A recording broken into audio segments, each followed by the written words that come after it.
Bon, ok, aujourd'hui la F900R, enfin ça c'est ce que j'aurais dû dire parce que la F900R était pas dispo en fait, et même si elle avait été dispo ça aurait été le modèle A2, donc c'était un peu dommage de ne pas profiter de tout le potentiel.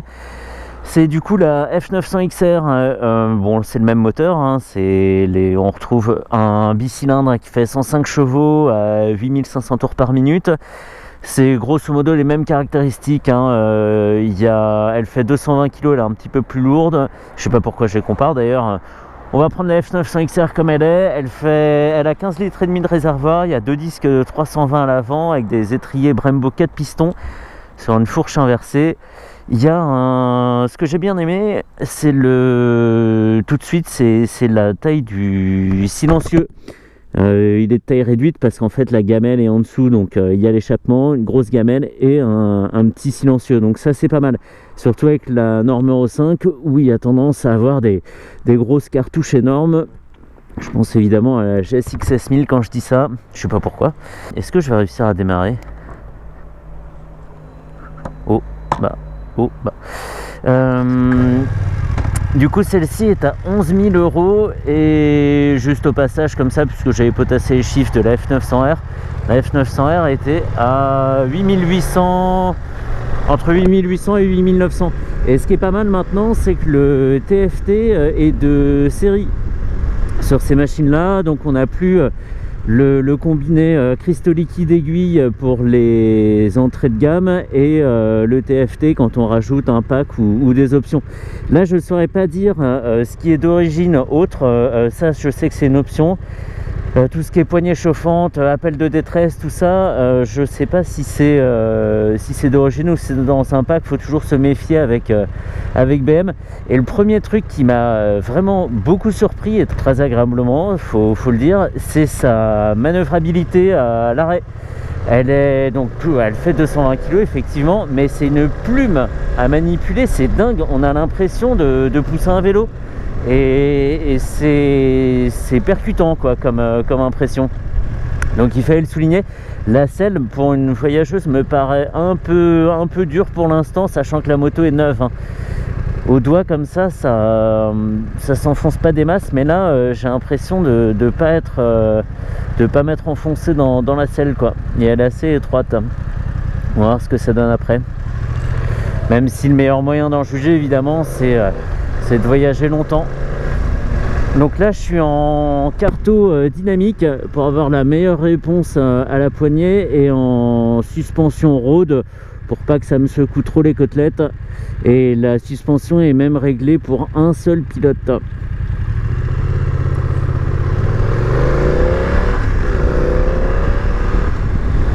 En gros il faut que je m'imagine sur la F900R avec ce moteur là, la F900R qui avait la grosse mission de me faire oublier la F800R qui était une machine vraiment trop tranquille quoi. Bon, on n'est pas là pour ça. Et déjà la bulle ne sert à rien du tout.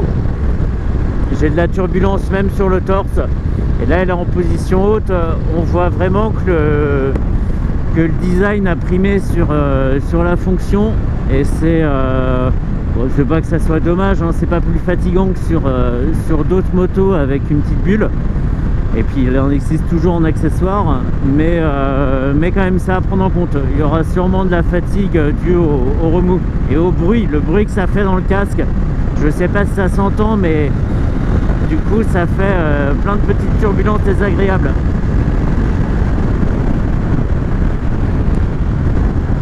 Donc celle-ci a le Quick Shift Pro, donc à la montée, à la descente. Je sais toujours pas si c'est d'origine ou pas, ça m'étonnerait que ça le soit quand même, hein. Je pense que c'est une option à quelques centaines d'euros, mais c'est confortable. Même si on ne cherche pas la performance, ça peut quand même retirer encore un peu de fatigue de la conduite.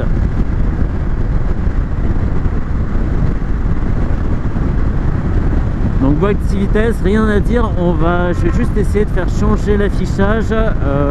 Oui, sport c'est bien. Sport, je sais pas pourquoi sport. Mode sport. Waouh! Non, trop bien. Alors là on a la vitesse en haut, en petit, et un gros contour central. Et c'est franchement pas mal. Et alors je crois même que on va voir sur un freinage, je vais accélérer un petit peu. Non, ah si, on a vu une sorte de... Alors il y a deux jauges. Il y a la jauge du traction control à gauche, le vent est insupportable, et une jauge de frein à droite. Et la jauge de frein s'est remplie évidemment quand j'ai tapé dedans. On va le voir sur un freinage un petit peu plus loin. Ah, le bruit est infernal. Je préfère me prendre des grosses bourrasques dans la tronche. On va voir si on... Aïe, je me suis coincé le doigt là-dedans. Heureusement que c'était que le bout du gant, parce qu'il y a un mécanisme à ressort assez puissant. Et ben les turbulences sont plus acceptables avec la bulle en bas qu'avec la bulle en haut. Je dois pas faire la bonne taille. Allez, on regarde la jauge de frein. Ouais, c'est ça, ça se remplit. C'est un peu comme si ça indiquait la décélération, quoi. Petit gadget, mais assez sympa pour une moto qui verra pas beaucoup de circuits, je pense. C'est assez drôle d'avoir fait ça. On doit bénéficier aussi de l'affichage, je pense, de la F900R. Ça serait pas étonnant qu'elle ait ça et qu'il l'ait mis aussi sur la XR. Et bah depuis que j'ai baissé la bulle, je suis vachement mieux. J'ai une turbulence normale comme ça en roadster, mais le bruit à la fois et les sensations dans le casque sont pas du tout les mêmes. Et j'ai essayé de me planquer derrière la bulle, ça faisait rien, hein, donc et ça reprend. C'est linéaire mais pas désagréable parce qu'il y a du couple. Donc il n'y a pas de grosse avalanche de puissance, mais on va vite et tranquillement. Et ça c'est quelque chose qu'on retrouve dans pas mal de BM.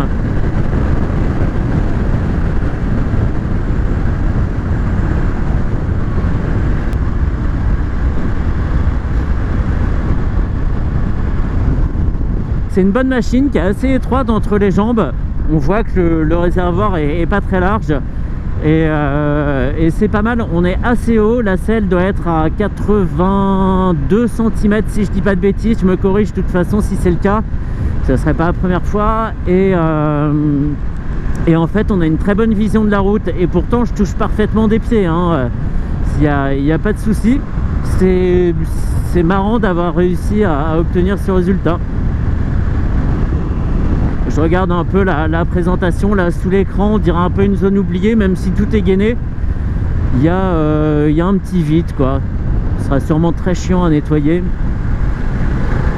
Et c'est cool parce que là j'étais en 6ème, j'avais redescendu mon allure et je me souciais de rien, ça cogne pas. Il y a juste un petit bruit qui vient du moteur, pas super présent, mais c'est peut-être aussi le temps qu'elle soit rodée, hein, qui a ça, le temps que tout se mette en place. C'est possible, ça fait un petit ta un peu comme une chaîne de distribution qui serait mal tendue, ce genre de bruit. Super bécane, présentation super sérieuse, même si là avec les accessoires il y a des fils qui se baladent un peu de partout. Est-ce que ça aurait pu être accroché? Non, il y a vraiment pas à dire. Il y a juste cette finition, et là je chipote mais c'est des goûts personnels. Cette finition gris métallisé qui est pas belle, je trouve. Le grain est trop important et l'aspect fait cheap. On a presque l'impression que c'est un revêtement qui a été posé dessus à la bombe, quoi. Ça c'est de la peinture que je faisais à 10 ans dans mon garage, quoi. Je suis méchant, hein, je sais, mais c'est des petits détails. Mais d'un point de vue dynamisme, si c'est le même moteur sur la F900R, c'est tout bon. Là, il y a vraiment de quoi s'amuser.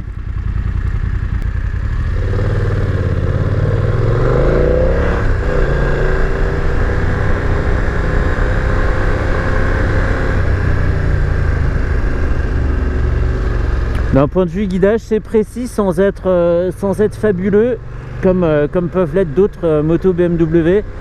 La R1250 RS par exemple ou la 1250 GS.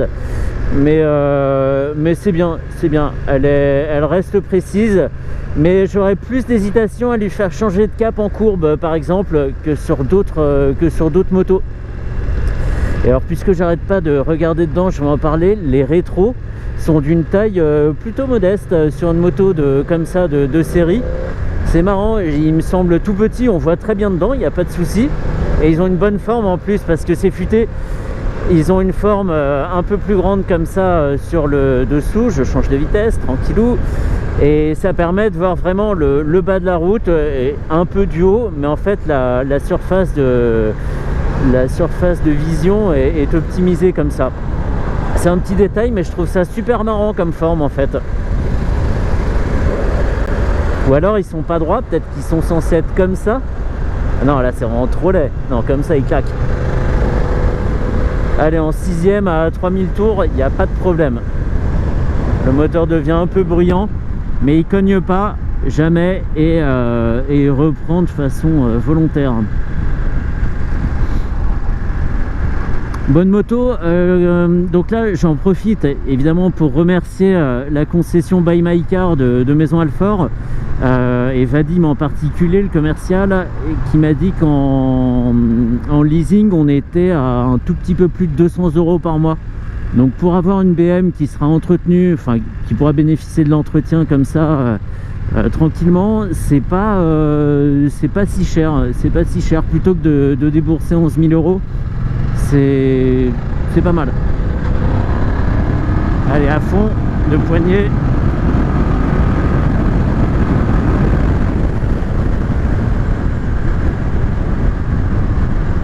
Réserve du réservoir atteinte. Allez, prochainement dans une station-service. Merci la moto. Ah, comment on fait OK? Pardon, attends, toi je te double. Parce que moi, comme un débile, j'ai appuyé sur la croix en fait tout à l'heure.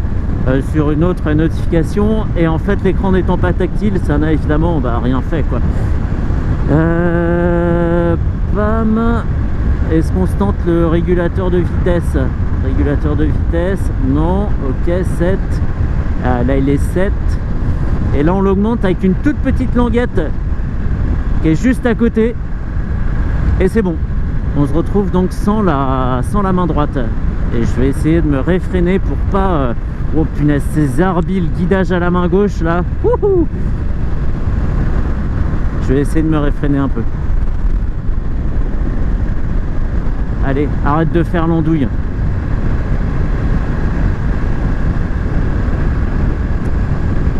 C'est très très différent la conduite sans avoir à gérer les gaz.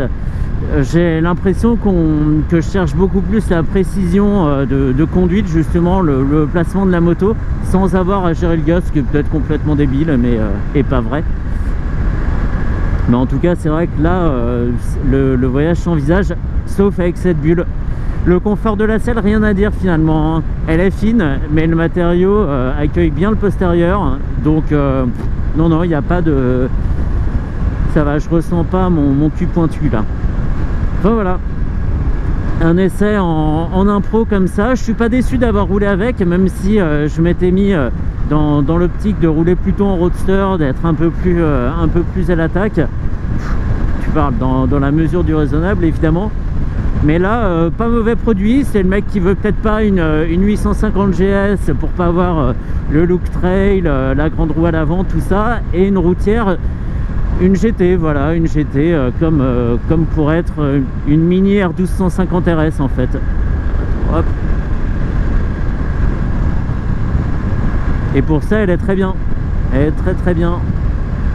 Et on sent que le moteur est vraiment très loin de donner toutes ses capacités. Il est jamais en limite, là, dans un environnement comme ça tous les jours.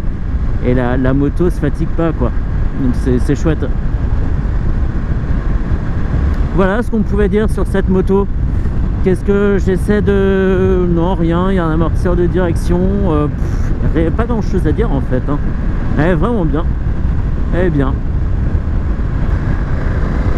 Et on met les gaz. Et si je coupe, est-ce qu'on revient à 90 puisqu'il est réglé à 90? Oui.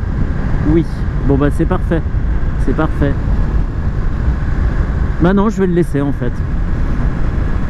Et puis elle a aussi, alors j'ai pas parlé du design, mais le fait d'avoir des feux LED, ça permet d'avoir comme ça un tout petit regard très dynamique, même si c'est plus typé comme les BM des années 2010 à peu près, où il y avait ce regard asymétrique. Ça a complètement disparu et c'est quelque part un peu dommage. Là on a quelque chose de dynamique, mais de plutôt consensuel, quoi. Voilà. Waouh, jamais j'aurais cru pouvoir parler comme ça, moi.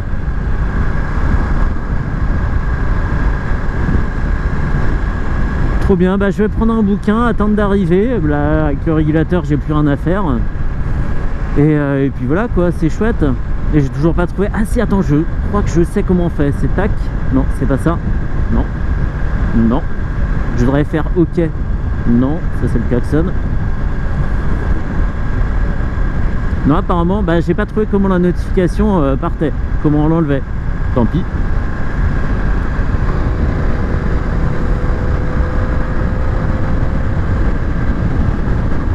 Donc là, oui, j'en profite vite fait. La réserve, elle m'affiche cet avertissement 60 km avant la panne sèche.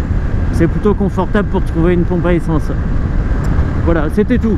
C'était le petit bonus. Allez, on peut s'arrêter là.